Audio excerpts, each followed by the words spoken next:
अन्नपतेन्नस्य नूदे झनमीवस्य शुक्मेनाः प्रप्रदातारन्तारिख ऊरजन्नो देहिद्विपदे चतुःपदे चतुष्कोणमण्डलं कृत्वा तदुपरि नैवेद्यपात्रं निधाय गायत्रीमन्त्रेण पात्रं प्रोक्षयेत् ऋतन्त्वा सत्येन बर्हिञ्जामि धेनुमुद्रयाम् अमृतीकृत्य ग्रासमुद्रया ॐ प्राणाय स्वाहा ॐ अपानाय स्वाहा ॐ व्यानाय स्वाहा ॐ उदानाय स्वाहा ॐ समानाय स्वाहा ॐ ब्रह्मणे नमः।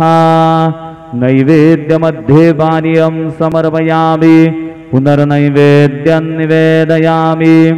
ॐ प्राणाय स्वाहा ॐ अपानाय स्वाहा ॐ व्यानाय स्वाहा ॐ उदानाय स्वाहा ॐ समानाय स्वाहा ॐ ब्रह्मणे नमः।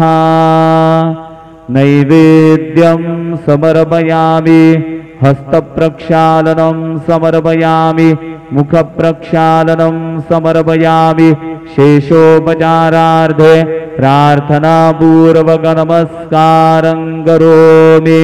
श्री सच्चिदानंद सद्गुरु साईनाथ महाराज की जय।